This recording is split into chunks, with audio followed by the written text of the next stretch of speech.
Doctor ortho Ayurvedic oil and capsule, अब दर्द भी घुटने टेकेगा। झारखंड विधानसभा में दूसरे दिन भी विपक्ष का हंगामा। जेपीएससी और जीएसएससी के मुद्दे पर भारी हंगामा। एनडीए विधायकों ने पोस्टर पहनकर सदन परिसर में किया प्रदर्शन। सत्ता पक्ष के विधायकों ने आरोपों पर किया पलटवार। झारखंड जेपीएससी परीक्षा धांधली पर सियासत गर्म। राहुल गांधी ने आंदोलनकारी छात्रों से फोन पर की बात। राहुल के झारखंड नहीं आने पर बीजेपी ने साधा निशाना। झारखंड बीजेपी के मुख्य प्रवक्ता प्रतुल शाहदेव ने कहा, छात्र पूछ रहे राहुल तुम कब आओगे।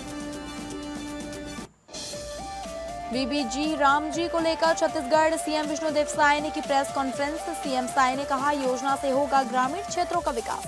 3 नए अभियान के तहत राज्य में होगा कार्य। मोर गांव मोर पानी अभियान से जल संरक्षण हो रहा पूरा।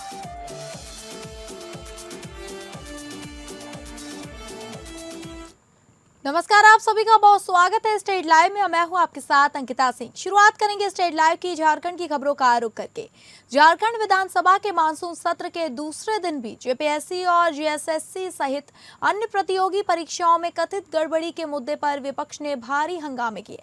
इस दौरान भाजपा विधायकों ने वेल में आके सरकार के खिलाफ जोरदार नारेबाजी की, जिसके बाद विधानसभा अध्यक्ष को सदन स्थगित करना पड़ा। तो वहीं भाजपा सहित एनडीए के सहयोगी दलों के विधायकों ने विधानसभा परिसर में झारखंड सरकार को घेरते हुए कहा कि परीक्षाओं में अनियमितताओं के कारण लाखों नौजवानों के भविष्य को अंधकार में धकेला जा रहा है, जिसके जवाब में कांग्रेस, जेएमएम और राजद विधायकों ने पलटवार करते हुए विपक्ष पर राजनीति करने का आरोप लगाया है।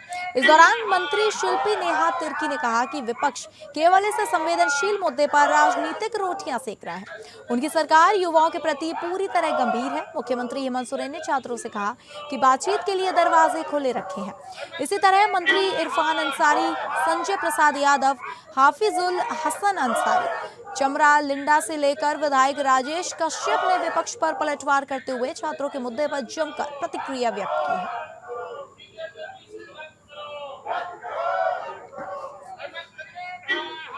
देश भर में 148 डॉक्यूमेंटेड केसेस है पेपर लीक के, एग्जामिनेशन इरेगुलरिटीज के। सीबीआई के पास क्लोजर रिपोर्ट कितने का है? आप बताइए, क्लोजर रिपोर्ट कितने का है? मात्र 1 का। कैसे किसी संस्था पे विश्वास करेगी? ऐसी कोई जानकारी मेरे पास नहीं है। मुख्यमंत्री जी के पहल पे ही कमेटी बनी है। हम युवाओं के साथ हैं। जो युवा धरना पर बैठे वो हमारे बच्चे हैं।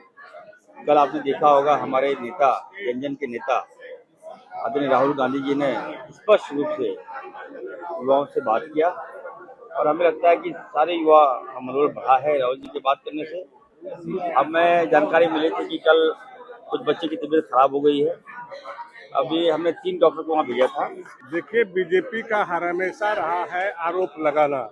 सरकार बैठी हुई है वार्ता करने के लिए, क्योंकि वो विद्यार्थी भी हमारे घर के परिवार के सदस्य हैं और विद्यार्थी की हित की बात हमारी सरकार हर हमेशा कर रही है।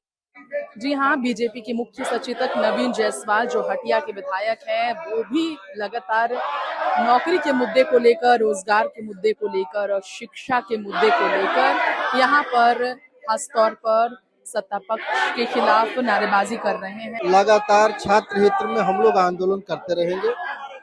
एक जनप्रतिनिधि, एक विधायक होने के नाते भारतीय जनता पार्टी अपने नेता आदरणीय बाबूलाल मरांडी जी के नेतृत्व में सड़क से लेकर सदन तक जो जेपीएससी में गड़बड़ी हुआ है, जेसीसी में गड़बड़ी हुआ है, जिसमें पूरे सरकार, पूरे कैबिनेट उसमें सम्मिलित है, उन सभी मुद्दाओं पर सरकार चुप्पी साधी हुई है। उन मुद्दाओं को लेकर हम सब लोग आंदोलन कार्य करेंगे और छात्र के हित में अपनी आवाज को बुलंद करने के काम करेंगे। सीएम को अगर मन की इच्छा होती तो सीएम चले जाते। आप ही का प्रदेश का छात्र है, आप ही के छात्र हैं, कोई गैर तो छात्र है नहीं। आप जाकर उन लोगों से बात करके अपनी समस्याओं को सुनने के काम करें। तो सुना आपने, लगातार जो है विपक्ष सिर्फ शिक्षा के मुद्दे पर इस वक्त जो है सत्ता पक्ष पर सबसे ज्यादा हमलावर नजर आ रही है। ये आंदोलन सदन परिसर पर लगातार बना हुआ है। विपक्ष के सवालों का जवाब सत्ता पक्ष कैसे देती है, आइए हम ये भी जानते हैं। गुरुवार को कांग्रेस नेता राहुल गांधी ने भी आंदोलन कर रहे छात्रों से फोन पर बात की, जिस पर राज्य में सियासत तेज हो गई। इस क्रम में भाजपा के प्रदेश अध्यक्ष आदित्य साहू से लेकर मुख्य प्रवक्ता प्रतुल शाहदेव ने जोरदार तरीके से हमला बोलते हुए राहुल गांधी के अब तक रांची नहीं पहुंचने पर जमकर सवाल कर दिए हैं। झारखंड बीजेपी के मुख्य प्रवक्ता प्रतुल शाहदेव ने कहा कि छात्रों को राहुल गांधी के वर्चुअल सहानुभूति नहीं बल्कि उनके जमीनी समर्थन की उम्मीद है। प्रतुल ने कहा कि केंद्र में शिक्षा मंत्री के इस्तीफा मांगने वाले राहुल गांधी झारखंड के मुख्यमंत्री, जो खुद शिक्षा मंत्री भी हैं, के इस्तीफे की मांग को लेकर कब धरना पर बैठेंगे। छात्रों को इसका भी इंतजार है। प्रतुल ने कहा कि छात्र अभी भी पूछ रहे हैं कि राहुल तुम कब आओगे।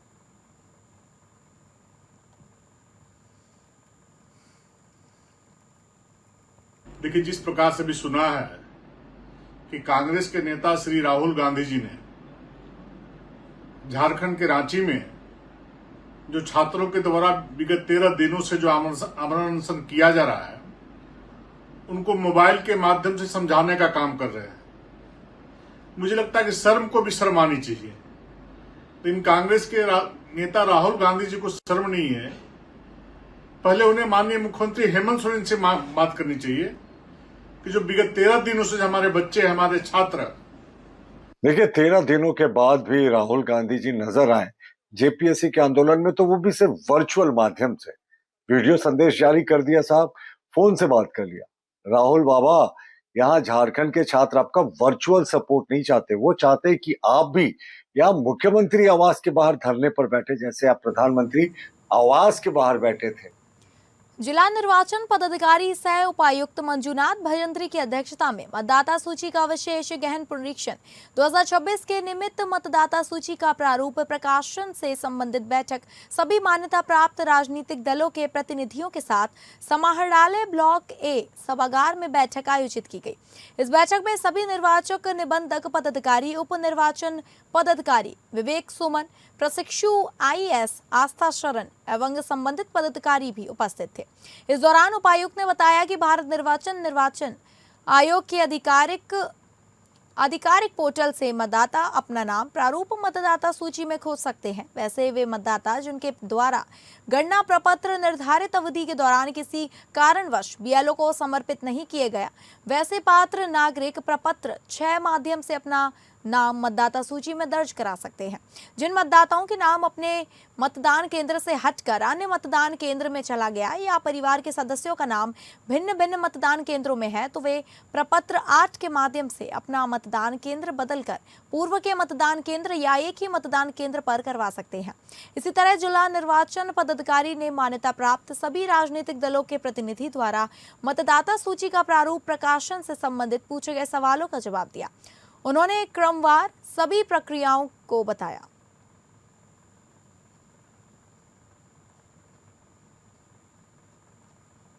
अगर आप पासपोर्ट बनवाने की तैयारी कर रहे हैं तो आपके लिए अच्छी खबर है। धनबाद में अब पासपोर्ट सेवा पूरी तरह डिजिटल और पेपरलेस हो गई है।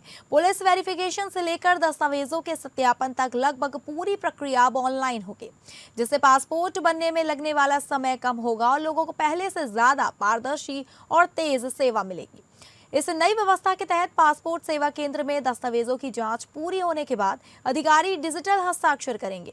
इसके बाद पूरी सत्यापन रिपोर्ट ऑनलाइन माध्यम से सीधे क्षेत्रीय पासपोर्ट कार्यालय भेज दी जाएगी। रिपोर्ट तैयार होने के बाद आवेदक को भी डिजिटल माध्यम से इसकी जानकारी मिल जाएगी। इतना ही नहीं, अब पुलिस सत्यापन भी संबंधित थाने के माध्यम से ऑनलाइन पोर्टल पर किया जाएगा। इससे कागजी फाइलों का आदान प्रदान लगभग समाप्त हो जाएगा और प्रक्रिया पहले के मुकाबले कहीं अधिक तेज हो जाएगी। SSP प्रभात कुमार ने बताया कि यह नई व्यवस्था 1 अगस्त से लागू कर दी गई है। उनके मुताबिक पहले पुलिस वेरिफिकेशन के हजारों मामले वंचित रहते थे, लेकिन ऑनलाइन प्रणाली लागू होने के बाद पेंडिंग मामलों में लगातार कमी दर्ज की जा रही है। पहले जहां 1300 मामले पेंडिंग थे, वहीं ऑनलाइन होने के बाद यह संख्या घटकर 580 पर आ गई है। उन्होंने विश्वास जताया कि इससे लोगों को जल्द पासपोर्ट मिलेगा और अनावश्यक देरी खत्म होगी। और हम लोग कैसे पब्लिक सर्विस बेहतर हो सके, जो पुलिस का मैंडेट है, उसमें हम लोग लगातार प्रयास कर रहे हैं। और आप खुद देख रहे हैं कि जो हमारा आंतरिक संरचना है, चाहे वो डिजिटलाइजेशन की प्रक्रिया हो, सब में हम लोग बहुत ही अथक प्रयास कर रहे हैं, मेहनत कर रहे हैं, सो दैट पुलिसिंग बढ़िया हो। उसी क्रम में जिला में पासपोर्ट वेरिफिकेशन का जो प्रोसेस है वो 1 तारीख से 100% डिजिटल हो गया है। कोई पेपर मूवमेंट नहीं होगा। पासपोर्ट ऑफिस से जो भी पासपोर्ट वेरिफिकेशन के लिए रिपोर्ट आती है वो ऑनलाइन आती, पहले भी आती थी, आज भी आती है। बट जो जिले में पुलिस ऑफिस से थाने की जो प्रक्रिया थी वो ऑफलाइन थी, उसको भी 100% डिजिटल कर दिया गया है। 1 तारीख से वो डिजिटल हो गया है। विश्व आदिवासी दिवस के अवसर पर 9 और 10 अगस्त को राजधानी रांची के मोरहाबादी मैदान में 2 दिवसीय वृहद कार्यक्रम विश्व आदिवासी महोत्सव 2026 का आयोजन किया जा रहा है। इस महोत्सव के सफल, सुचारू एवं भव्य आयोजन के लिए आवश्यक तैयारियों की समीक्षा तथा कार्यों के आवंटन को लेकर आज जिला दंडाधिकारी सह उपायुक्त मंजुनाथ भजंत्री की अध्यक्षता में एक महत्वपूर्ण बैठक आयोजित की गई। बैठक में कोषांग में प्रतिनियुक्ति पदाधिकारियों के बीच विभिन्न जिम्मेदारियों का स्पष्ट आवंटन किया गया तथा कार्यक्रम के प्रत्येक पहलू को सुचारू रूप से संचालित करने के लिए विस्तृत दिशा निर्देश दिए गए। वहीं उपायुक्त ने सभी संबंधित पदाधिकारियों को निर्देश दिया कि वे अपने अपने निर्धारित कार्यों को समयबद्ध तरीके से पूरा करें तथा किसी भी स्तर पर लापरवाही न बरती जाए।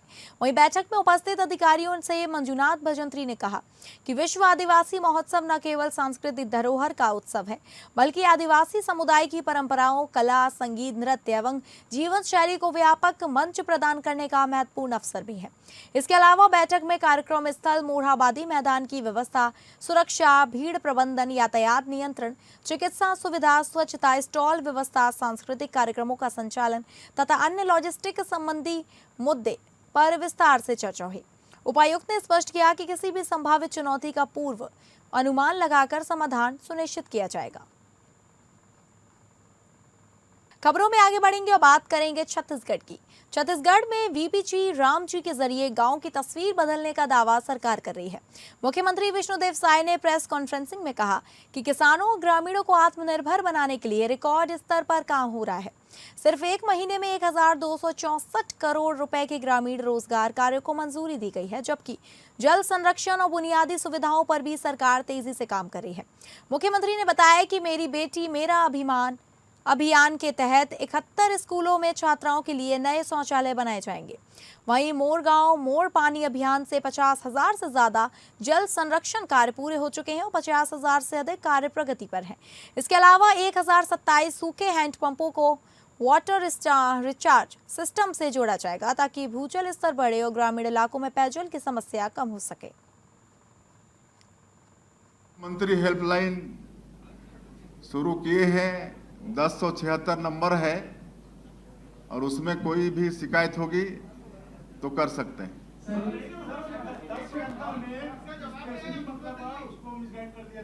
जी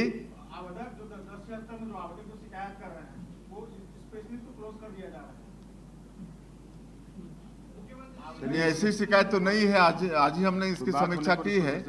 हाँ। स्वतंत्रता दिवस के अवसर पर प्रदेश भर में भारतीय जनता पार्टी 10 से 14 अगस्त तक हर घर तिरंगा और तिरंगा यात्रा अभियान चलाएगी। राजधानी रायपुर में इसकी शुरुआत 10 अगस्त को होगी। उप मुख्यमंत्री अरुण साव ने जिला भाजपा कार्यालय में आयोजित बैठक में अभियान की रूपरेखा साझा करते हुए कार्यकर्ताओं से इसे जन जन तक पहुंचाने का आह्वान किया। रायपुर के जिला भाजपा कार्यालय एकात्म परिसर में आयोजित बैठक में उप मुख्यमंत्री अरुण साव ने हर घर तिरंगा और तिरंगा यात्रा अभियान को सफल बनाने के लिए कार्यकर्ताओं को संकल्पित किया। उन्होंने कहा कि प्रधानमंत्री मोदी और पार्टी नेतृत्व के आह्वान पर प्रदेश भर में 10 से 14 अगस्त तक तिरंगा यात्रा निकाली जाएगी, जिसकी शुरुआत 10 अगस्त को राजधानी रायपुर से होगी। उप मुख्यमंत्री ने कहा कि इस भव्य तिरंगा यात्रा में सभी वर्गों के लोग, स्वयंसेवी संस्थाएं, भूतपूर्व सैनिक, विद्यार्थी और विभिन्न सामाजिक संगठन शामिल होंगे। इसका उद्देश्य राष्ट्रभक्ति की भावना को मजबूत करना और अधिक से अधिक लोगों की भागीदारी सुनिश्चित करना है। स्वतंत्रता दिवस के अवसर पर प्रदेश भर में आयोजित होने वाले इस अभियान के जरिए राष्ट्रभक्ति, राष्ट्रीय एकता और सामाजिक समरसता का संदेश जन जन तक पहुंचाने की तैयारी की जा रही है।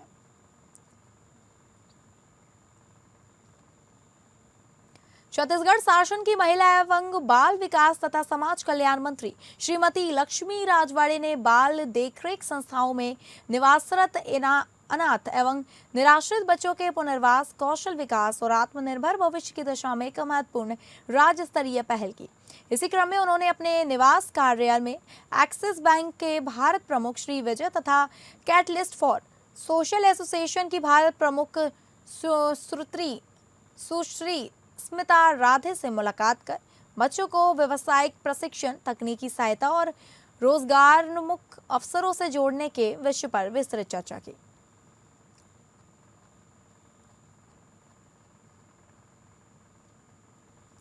पूर्व संसदीय सचिव विकास उपाध्याय ने कहा कि छत्तीसगढ़ में 1 अगस्त से 10 प्रमुख राष्ट्रीय राजमार्ग टोल प्लाजा पर कार से लेकर बस और ट्रक तक के लिए टोल टैक्स 5 से 10 रुपए तक बढ़ा दिया गया है।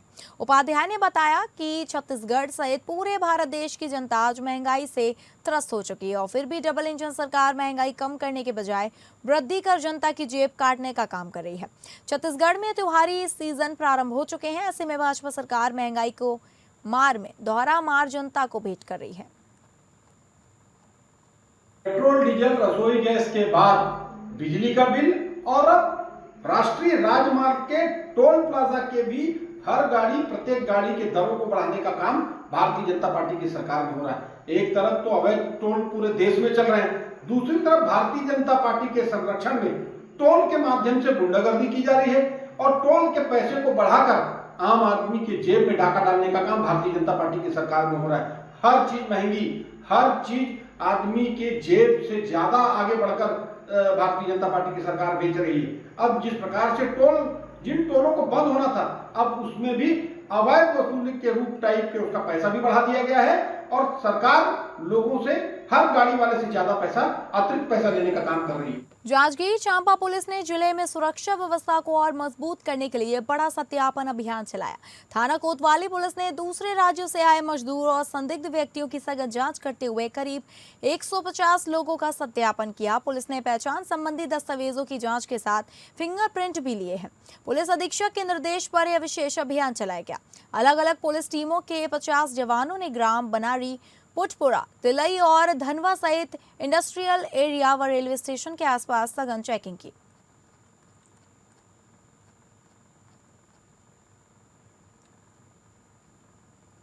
विश्व प्रसिद्ध बस्तर दशहरा में अब 2 महीने से भी कम समय बचा है, लेकिन दशहरा रथ चलन मार्ग का अंडरग्राउंड बिजली प्रोजेक्ट अब भी अधूरा है। करीब 5 करोड़ रुपए की लागत से शुरू हुई यह परियोजना 2 साल बाद भी पूरी नहीं हो सकती। हालांकि CSEB का दावा है कि बचा हुआ काम 15 अगस्त से पहले पूरा कर लिया जाएगा। बस्तर की आस्था और विश्व प्रसिद्ध बस्तर दशहरा को ध्यान में रखते हुए करीब 5 करोड़ रुपए की लागत से अंडरग्राउंड बिजली प्रोजेक्ट शुरू किया गया था। इसका उद्देश्य रथ चलन मार्ग की बिजली लाइनों को भूमिगत करना था ताकि दशहरा के दौरान हर साल बिजली आपूर्ति बंद करने की जरूरत ना पड़े और रथ यात्रा बिना किसी रुकावट के संपन्न हो सके। शहर के जो बस्तर दशहरा रथ चलन जो मार्ग था उसमें अंडरग्राउंड केबल के लिए 4 करोड़ 40 लाख का टेंडर हुआ है। ये मिसेस विजय गोलछा कंपनी है, धमतरी की जॉइंट वेंचर है ये। इसमें प्रोविजन था 5 किलोमीटर LT लाइन का, 720 मीटर 11 kV लाइन का और 4 ट्रांसफार्मर की DP हमको हटाने थे महारानी स्कूल के पास, गोल बाजार के पास और एक मेन रोड। पूरा नहीं होने के कारण इसमें मेन काम जो था 11 kV का वो हो गया, LT का भी ऑलमोस्ट पूरा हो गया। इसमें सर्विस वायर जो अभी जो रास्ते की दुकानें हैं वो शिफ्टिंग का बचा है। वजह ये थी कि बीच बीच में जब ये दशहरा के बाद ये काम हो गया तो उसके बाद बीच बीच में शटडाउन का इसमें इशू आता रहा कि लगातार बहुत सारे केंद्रीय मंत्रियों का VIPs का यहाँ दौरा रहा, तो वो प्लानिंग इतनी अच्छी बन नहीं पाई थी, मतलब उसके कारण शटडाउन नहीं होने के कारण ही वो आता रहा है। थोड़ा सा विलम्ब हुआ जो अभी इस माह के अंदर। कोंडागांव जिले के आखिरी छोर से एक ऐसी खबर जहां कभी विकास की पहचान बनी सड़क आज हजारों लोगों के लिए मुसीबत का कारण बन गई है। प्रधानमंत्री ग्राम सड़क योजना के तहत बनी लिंगोपथ मार्ग पर अदनार गांव के पास पुल क्षतिग्रस्त होने से आवागमन पूरी तरह ठप है। इसका सबसे ज्यादा असर स्कूली बच्चों, ग्रामीणों और शासकीय कर्मचारियों पर पड़ रहा है। करीब 8 साल पहले प्रधानमंत्री ग्राम सड़क योजना के तहत बनी यह सड़क आदिवासी बहुल इलाके के लिए विकास की नई उम्मीद लेकर आई थी, लेकिन आज इसी सड़क का पुल क्षतिग्रस्त होने से लोगों की जिंदगी मुश्किलों से घिर गई है।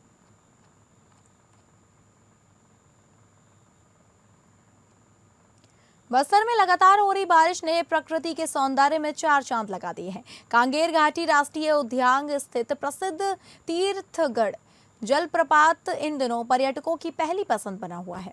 ऊंची पहाड़ियों से गिरती दूधिया जलधारा और चारों ओर फैली हरियाली पर्यटकों को मंत्रमुग्ध कर रही है। यही वजह है कि प्रदेश ही नहीं बल्कि पूरे बल्कि दूसरे राज्यों से भी बड़ी संख्या में सैलानी यहां पहुंच रहे हैं। पर्यटकों की सुरक्षा को देखते हुए पुलिस और पर्यटन समिति की टीम भी लगातार मुस्तैद है। कांगर घाटी राष्ट्रीय उद्यान में स्थित यह जलप्रपात इन दिनों पर्यटकों के आकर्षण का सबसे बड़ा केंद्र बना हुआ है।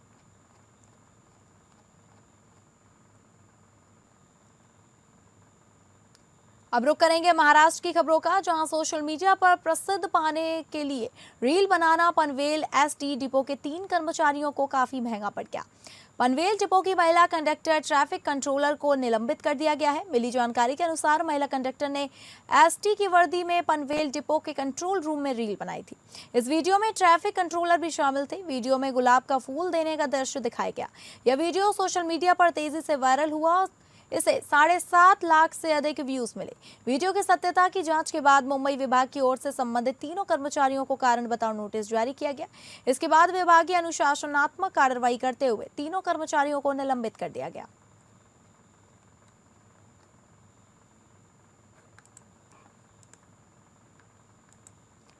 तो फिलहाल स्टेट लाइव में बस इतना ही। नमस्कार।